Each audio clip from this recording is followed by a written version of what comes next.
Educator VC educator में आप सभी का स्वागत है। साथियों, हरियाणा में जो प्राइमरी टीचर की रिक्रूटमेंट आ चुकी है, तो असिस्टेंट प्रोफेसर और पीजीटी की रिक्रूटमेंट के बाद हरियाणा ने अब आपकी जो प्राथमिक शिक्षक की भर्ती भी निकाल दी है। तो आप लोग जो भी एचटेट क्वालिफाई कैंडिडेट हैं, वो सभी हरियाणा स्टाफ सिलेक्शन कमीशन की तरफ से जो मेवात कैडर में प्राइमरी टीचर की रिक्रूटमेंट निकली है, उसमें अप्लाई कर सकते हैं।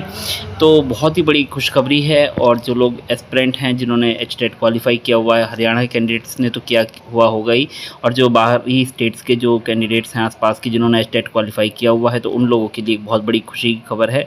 आप लोग अब इस प्राइमरी टीचर की रिक्रूटमेंट के लिए अप्लाई कर सकते हैं और ठीक ठाक मात्रा में वैकेंसी आई है। सबसे पहले हम नोटिफिकेशन की तरफ देख लेते हैं कि नोटिफिकेशन में क्या दिया हुआ है।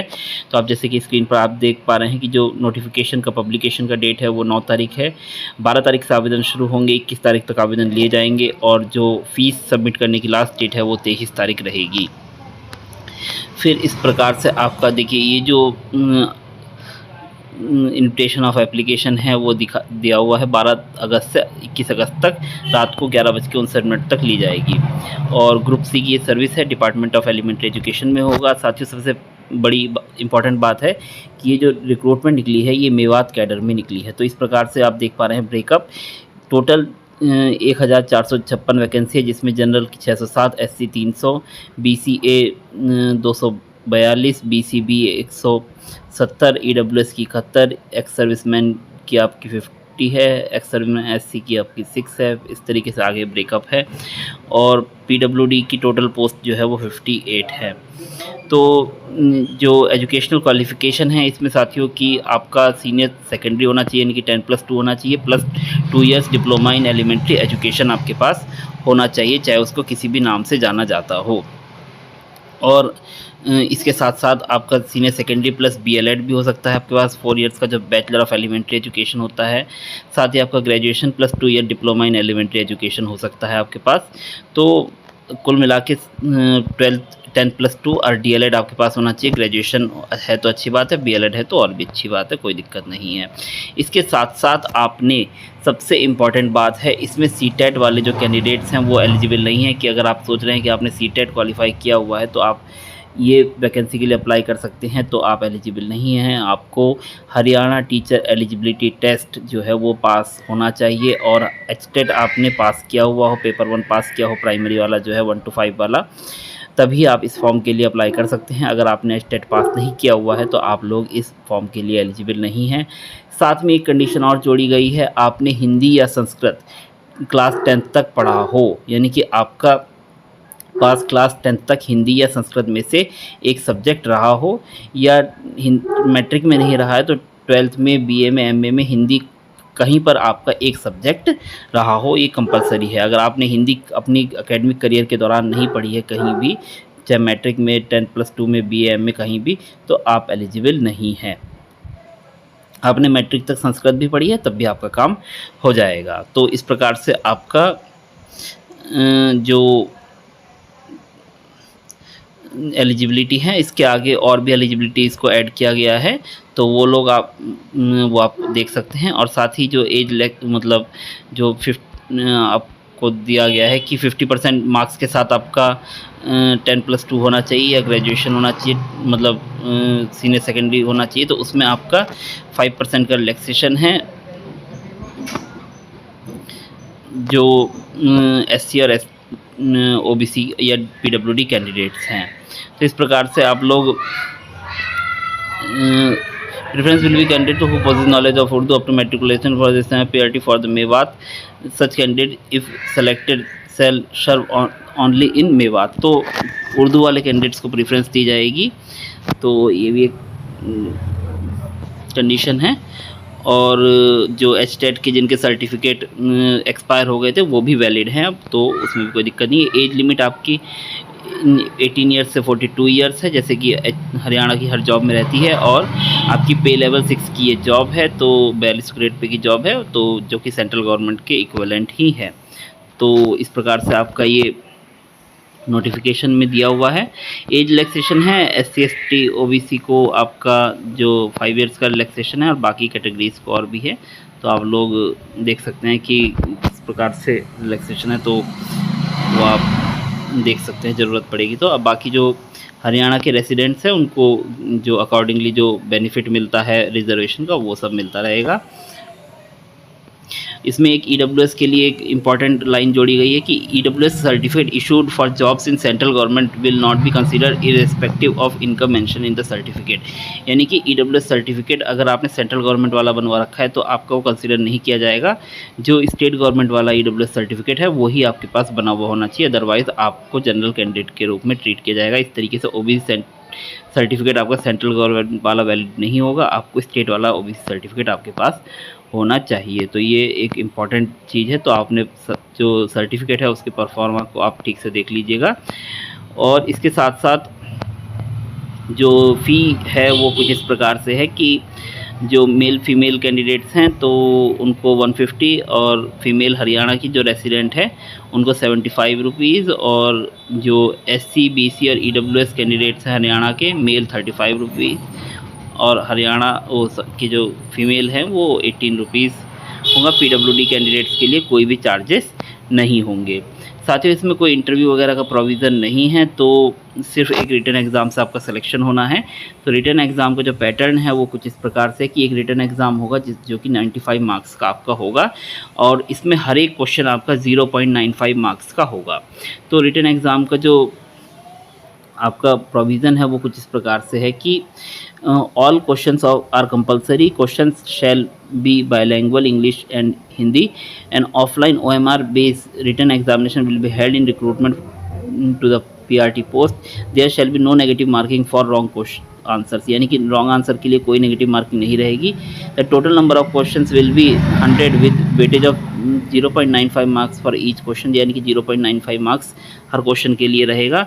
ए candidate has to fill 1 option compulsorily out of 5 option, यानी कि 5 ऑप्शन में से एक ऑप्शन भरना जरूरी होगा। अगर एक 5 में से कोई भी एक ऑप्शन नहीं भरते हैं तो उस केस में आपका जो 0.95 मार्क्स है वो कट जाएगा, यानी कि एक क्वेश्चन के मार्क्स आपके अनअटेम्प्टेड क्वेश्चन के लिए कट जाएंगे। तो आपको 100 के 100 क्वेश्चन अटैम्प्ट करने हैं, उसमें 5 ऑप्शन होंगे, पाँचों में से एक ना एक आपको मार्क करना कंपलसरी होगा। Extra 5 minutes shall be given to mark 5th option if candidate does not know the answer. Total time allow for paper will be 100 + 5 minutes including 5 minutes. तो एक्स्ट्रा 5 मिनट जो है 5th ऑप्शन के लिए। 5th option particularly ई वाला जो option है वो इसके लिए है कि अगर आपको आंसर नहीं पता है तो उसको ई वाला ऑप्शन आपको मार्क करना होता है। बाकी नेगेटिव मार्किंग अगर नहीं है तो आप ऐसा क्यों बताएंगे कि मुझे नहीं आता, आप उसको अटैम्प्ट करेंगे। आप ABCD में से कोई सा भी अटैम्प्ट करेंगे तो ई मार्क करने का तो सवाल ही नहीं उठता है। बट अगर फिर भी ई मार्क करना चाहते हैं तो उसके लिए आपको एक्स्ट्रा 5 मिनट दिए जा रहे हैं। इस प्रकार से आपका जो टोटल जो टाइम रहेगा इस क्वेश्चन पेपर का वो 105 मिनट्स रहेगा। तो फिर आगे आपका जो हाउ टू अप्लाई है, यानी कि प्रोसीजर है अप्लाई करने का, तो इसको आप देख लीजिएगा।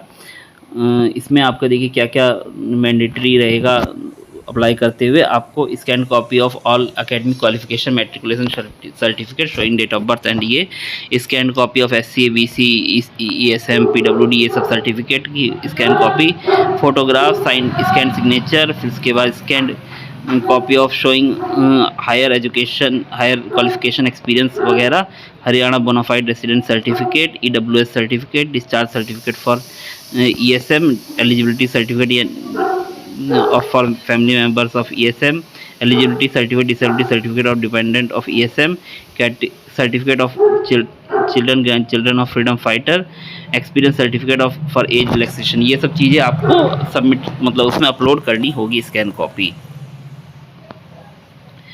तो इसमें एक बात है, commission can increase and decrease the number of break of already advertise post and time till the date of recommendation on the basis of change of demand of the recruited site department, यानी कि भर्तियाँ जो है वो कभी भी घट बढ़ सकती हैं। तो जनरली घटती कम ही है, बढ़ती ही हैं वैकेंसी, तो उसमें कोई दिक्कत नहीं है। तो इस प्रकार से आपका ऑनलाइन एप्लीकेशन का प्रोसीजर है, तो इसको आप देख लीजिएगा। और स्क्रूटनी ऑफ डॉक्यूमेंट्स कैसे रहेगा, commission will not undertake detailed scrutiny of application for eligibility and other aspect of the written examination, therefore candidature will be considered only provisionally, यानी कि जब अप्लाई करेंगे तो उस समय जो आप सबमिट वगैरह कर रहे हैं डॉक्यूमेंट्स, तो वो सब चीज़ें जो हैं वो थोरोली चेक नहीं होते हैं, बाद में चेक होते हैं जो लोग क्वालिफाई करेंगे। तो ये जो आपका एग्ज़ाम देते हैं वो प्रोविजनल एडमिशन होता है आपका एग्ज़ाम में। फिर उसके बाद रिज़ॉल्यूशन ऑफ टाई केसेस का अगर टाई होता है तो उस केस में क्या करेगा डिसीजन, वो सब मामला है, तो वो सब देख सकते हैं आप। फिर उसके बाद आपको डिवार अगर किया जाता है तो उसकी चीज़ें दी गई हैं, और इसके आगे आपको सर्टिफिकेट्स के फॉर्मेट दिए गए हैं कि किस किस प्रकार के सर्टिफिकेट आपको सबमिट करने होंगे, तो वो आप देख सकते हैं। आगे देखिए एग्ज़ाम पैटर्न की बात कर लेते हैं। ये इम्पॉर्टेंट पॉइंट है कि सबसे पहले आपको जिस प्रकार से मैंने बताया कि 100 क्वेश्चंस आने हैं, तो 100 क्वेश्चन में कैसे ब्रेकअप रहेगा वो आप देख लीजिए कि चाइल्ड डेवलपमेंट पेडागोजी आपकी 20 मार्क्स की रहेगी, हिंदी लैंग्वेज 10 मार्क्स की, इंग्लिश लैंग्वेज आपकी 10 मार्क्स की रहेगी, हरियाणा जीके और अवेयरनेस मतलब हरियाणा संबंधित जीके और हरियाणा के आसपास मतलब इससे रिलेटेड जो खबरें हैं उससे रिलेटेड जो क्वेश्चंस है वो आपकी 20 मार्क्स के रहेंगे। General intelligence and reasoning ability यानी कि रीजनिंग आपकी 10 मार्क्स की आएगी, मैथमेटिक्स 20 मार्क्स का आएगा, इन्वायरमेंटल स्टडीज़ आपकी 10 मार्क्स की आएगी। इस तरीके से आपके टोटल 100 क्वेश्चन होंगे जो कि 95 मार्क्स के लिए होंगे। इसके नीचे आपका सिलेबस दिया हुआ है, तो आप ये सिलेबस देख सकते हैं। तो आप जनरली देख लेंगे तो आपको जो भी चीज़ें तैयार करनी है वो पता चल जाएगी। और इसमें क्लियरली बोला गया है जो डिफ़िकल्टी लेवल होगा प्राइमरी टीचर्स के लिए will be up to the standard of secondary level. Secondary level का यानी कि 10th लेवल का इसका स्टैंडर्ड रहेगा। तो इस प्रकार से आपका ये नोटिफिकेशन है और बहुत ही मतलब बड़ी खबर है। जैसे कि आप जान पा रहे हैं कि अभी केवीएस वगैरह की रिक्रूटमेंट आने के चांसेस थोड़े कम लग रहे हैं, और उत्तर प्रदेश राजस्थान जैसी स्टेट्स में अभी भर्तियों का कुछ अता पता नहीं है, तो उसके रिगार्डिंग, और दिल्ली में भी वैकेंसी नहीं आ रही है, तो हरियाणा की वैकेंसी एक जीवनदायिनी हो सकती है जिन लोगों ने HTET पास किया हुआ है। तो आप लोग फ़िलहाल अप्लाई कीजिए, और आप सभी को बहुत बहुत शुभकामनाएं इस भर्ती के रिगार्डिंग। अगर आपको कोई भी क्वेरी है, अगर आपको कोई चीज़ समझ में नहीं आ रही है, आपका कोई क्वेश्चन है, तो आप हमें कमेंट करके बता सकते हैं। आपके सवालों का जवाब देने का प्रयास किया जाएगा। अन्यथा आप हमारे टेलीग्राम ग्रुप पे ज्वाइन कर सकते हैं। टेलीग्राम ग्रुप और चैनल का लिंक वीडियो के डिस्क्रिप्शन में दिया हुआ है, तो वहाँ पर आप अपनी समस्या रखेंगे तो आपका जो पर्सनलाइज रिप्लाई देने का प्रयास किया जाएगा, आपकी हर समस्या का समाधान करने का प्रयास किया जाएगा। तो आप लोग हमारे टेलीग्राम चैनल को भी सब्सक्राइब करके रखिए, वहाँ पर खबरें जो हैं वो जल्दी आ जाती हैं, वीडियो आने में थोड़ा समय लगता है। तो अगर आपको हमारा काम अच्छा लगता है तो चैनल को सब्सक्राइब कीजिए, वीडियो को लाइक कीजिए और अपने साथियों के साथ शेयर भी कीजिए। और साथ ही आप अगर हमें ज्वाइन करना चाहते हैं तो ज्वाइन बटन दबाइए। ज्वाइन बटन दबाने के बाद आप बेसिक एजुकेटर के मेंबर बन जाते हैं, तो फिर उसके बाद आपको बेसिक एजुकेटर से बात करने का मौका मिलता है। अगर आपको कोई समस्या है, कोई एकेडमिक कोई क्वेरी है, कुछ भी है, तो आप बेसिक एजुकेटर से कॉल के माध्यम से ही बात कर सकते हैं बेसिक एजुकेटर के मेंबर बनने के बाद। धन्यवाद, thank you, thanks for being with basic educator.